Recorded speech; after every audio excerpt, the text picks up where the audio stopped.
రాయదుర్గం పట్టణంలో శాంతి భద్రతలకు, అవాంఛనీయ సంఘటనలకు నిర్మూలనకు, ట్రాఫిక్ నియంత్రణకు, సైబర్ నేరగాలను అరికట్టేందుకు పట్టణంలోని ఆల్ మర్చెంట్ యాజమాన్యం, విద్యావంతులు, యువకులు భాగస్వామ్యం వహించాలని రాయదుర్గం అర్బన్ సీఐ జయనాయక్ అభిప్రాయం వ్యక్తం చేశారు.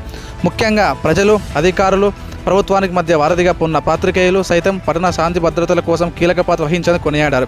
బహిరంగ సభలు, రాస్తారోకోలు, ధర్నాలు, నిరసనలు జరపకూడదన్నారు. అవసరమైతే పోలీస్ శాఖ నుండి అనుమతులు పొందాలన్నారు. ప్రజలను రెచ్చగొట్టే కార్యక్రమాలు చేపడితే అలాంటి వారిపై చట్టరీత్యా చర్యలు చేపట్టవలసి వస్తుందని హెచ్చరించారు. మన మండలంలో కూడా పనిచేస్తూ ఉంది, దాన్ని వైలేట్ చేయకూడదు. దయచేసి అందరూ అధికారులకు సహకరించండి. అధికారులు మీకు వెన్నుంటి మీకు కావాల్సిన సమస్య ఏదైనా సరే పోలీసు దృష్టికి తెచ్చినట్టునే మేము పరిష్కరిస్తాం. అనవసరంగా ఎవరో మాటలు విని లేనిపోని అవగాహన లేని అపోహలు కలగజేసుకొని మీరు రాస్తారోక ధర్నాలు చేయడం చట్టరీత్యా నేరం. అలాగే మనుషులు, రోగులు చికిత్స తీసుకున్నటువంటి హాస్పిటల్ ప్రాంగణం నందు, ఏదైనా ప్రైవేట్ హాస్పిటల్ ప్రాంగణం నందు అక్కడ రోగులకు ఇబ్బంది కలగజేయకుండా మీరు శబ్దధ్వని కాలుష్యాలు చేయకుండా, అక్కడ ధర్నాలు, రాస్తారోకలు చేయకుండా, వారికి ఎలాంటి ఇబ్బంది కలగజేయకుండా క్రమ పద్ధతిలో మీరు పద్ధతిని పాటించాలని చెప్పేసి మా మనవి.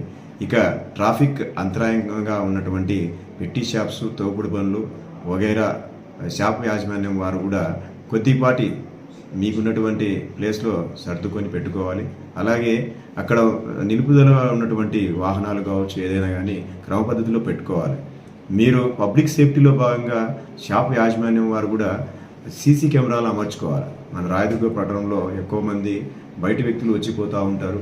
అలాంటి వ్యక్తులు ఏదైనా సంఘటన, ఏదైనా థెఫ్ట్ కానీ, ఏదైనా వస్తువులు మిస్ప్లేస్ కావడం కానీ జరుగుతూ ఉంటాయి. అలాంటివన్నిటిని మనము క్యాప్చర్ చేసుకోవాలంటే సీసీ కెమెరా మనకు చాలా ముఖ్యం. దయచేసి అందరూ కూడా రోడ్ పాయింట్కు వచ్చేలాగా యాజమాన్యం వారు సీసీ కెమెరాలు అమర్చుకోవాలి.